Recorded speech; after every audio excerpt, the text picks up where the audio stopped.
Hello Internet, so nice to see you. Today we have a seemingly easy question that becomes way more complex and interesting. And the question is, what is a triad?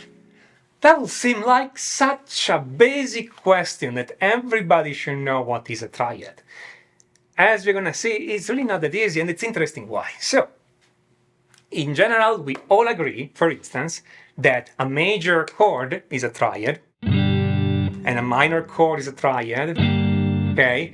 Augmented and diminished are usually triads too. So, but what is all that? How do we get there? Who defined that? I mean, triad simply, the name triad simply connects to the number 3. So, there are 3 notes in that chord, okay? That's why. So, but what is a triad exactly? Well, the classical definition, given as far as I know by Rameau in 1722, was that you have to build your chord by stacking thirds, okay? And you have only 2 kinds of thirds, major thirds and minor third. A major third is 4 half steps, and a minor third, for complicated reason, is 3 half steps. So you have a starting note, which is your root note, let's say C. Okay, your starting note is C. From this C, you can go up either a major third, or a minor third. So either 4 half step, and you're gonna find the note E, or a minor third, so 3 half steps, you're gonna find the note E flat. And from there, you can go up a major third or a minor third. Okay, so a minor third again, 3 half steps, so you're gonna have G, or in this case G sharp. Here you're gonna have G or G flat.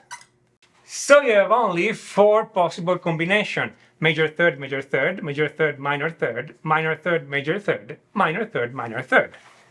Major minor, we call this the major chord. Minor major, we call this the minor chord.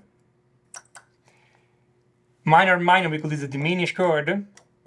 And major major, we call that the augmented chord. Again, for complicated reasons we're not going to go into right now. So we simply have only those 4 possible combinations. That is the original definition of what is a triad. And everybody so far seems to agree. Like, hey, no, that's obvious. Why are we even watching this video? Because at a certain point, somebody started talking about suspended triads. And that's where the whole thing came down. Because what is a suspended triad? Well, a suspended triad, let's say, there are essentially 2 classical suspended triads. We have C sus4, which is the classical one. The notes are C, F, and G. And then we have C sus2. And again, I'm doing everything in C, so it's easier, which are C, D, and G. But you notice that those intervals are not thirds anymore. Okay, so now we have something that is made by an interval of a second and an interval of a fourth, an interval of a second. So it's a fourth and a second, and here it's a second and a fourth, okay? So at this point, I'm going to ask, okay, so every chord of 3 notes that is made only of second and fourth is a triad? No, because if I take a second and a second, I have C, D, and E, and that's not a triad. Everybody agrees that's not a triad, because not all the combination of notes are a triad. If I take a fourth and a fourth, I have C, F, and B flat, and some people call that a quartal chord, but a quartal triad sometimes, but we don't know if that's a triad or not, okay? See, the problem here, it's a problem of methodology, if you want, is that at the beginning we gave a operative definition. We said triads are things made of major thirds and minor third, and you have only 3 notes. That's a great definition. It tells me exactly what it is, what is not. But then somebody started talking about other kinds of triad, and then we are left with a definition by example, meaning major, minor, augmented, and diminished are triads, suspended, second, and fourth are triads, and that's it. And everybody think they understood what a triad is, but in reality you just have 6 examples, and you have a few negative examples, and nobody told you exactly what it is that makes a triad a triad, and even if it even makes sense to have a definition which is what is a triad and what is not. Why can't I use other combination of 3 notes to compose my music? Spoiler alert, I can use exactly whatever I want, not a problem. But if we're talking about triads, we need to know what we're talking about.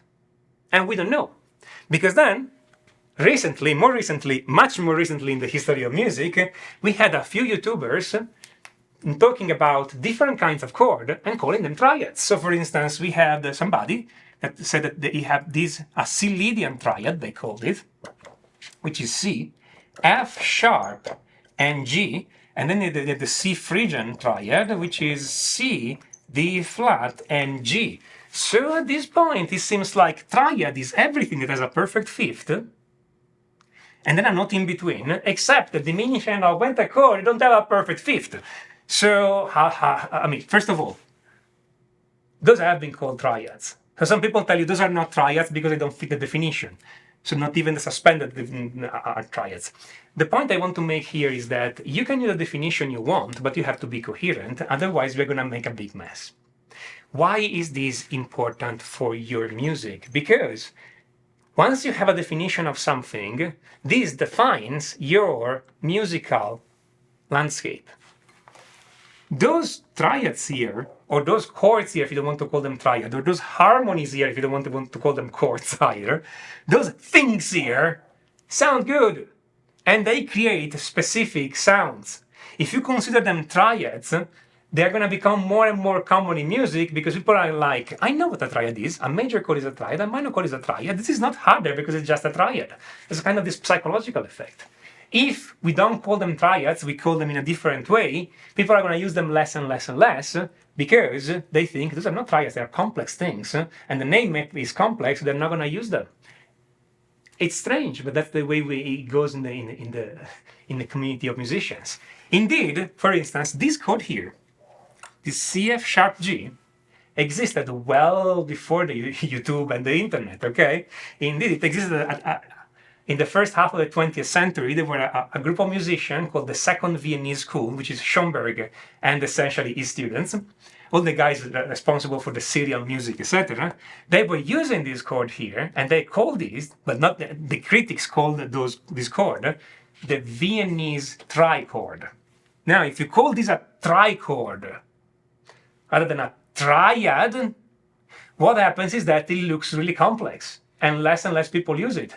To the point that the Second Viennese School itself, at a certain point, I mean, some of those musicians said, we are not going to call it the Viennese trichord anymore, okay?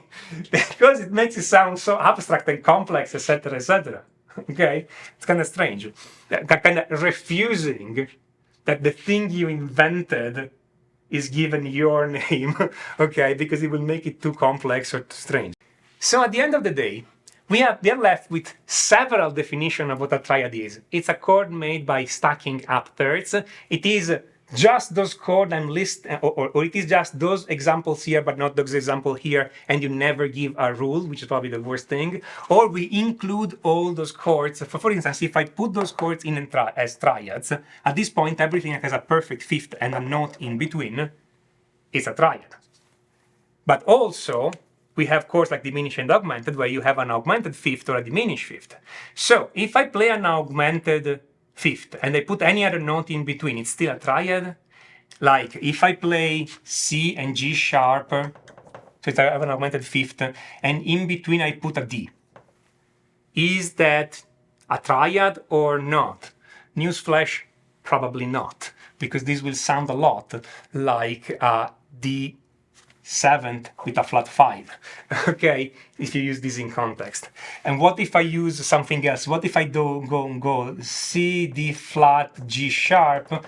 Well, D flat and G sharp, this is an harmonic to A flat, so this sounds a lot like a D flat major 7 without a third. So you cannot call those triads because they are actually incomplete 7th chord, and we already have a name for those. So all of this sounds like a big mess. Whatever definition you choose, it's okay.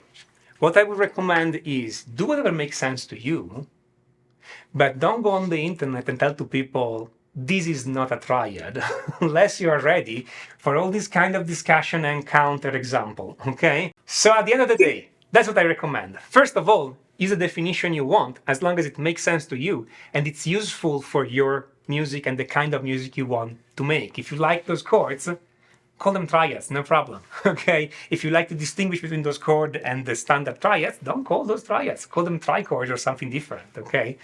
Or group of 3 notes that happens to sound good to me, okay, no problem. Second, stop going around the internet telling people, this is not a triad, this is a chord, this is a triad, whatever. The point of the names is to understand each other. Once you got the message, forget about it. Third point, if you want to learn more about everything harmony and how to actually use those things in your music, then I would recommend my course, Complete Chord Mastery. Complete Chord Mastery, it's not a book. It's a complete video course that takes you from the basics up. We do everything you need to know about harmony and chords on your guitar. All the theory is done straight on the fretboard. There is no theory for the sake of theory here. Everything is immediately practical and everything is developed through exercises so you know how to apply these immediately on your guitar. If you have just a minute, click on the link on the top right to check out Complete Chord Mastery. If you like this video, smash on that like button and don't forget to subscribe and click on notification, otherwise YouTube will not let you know when I put up a new video.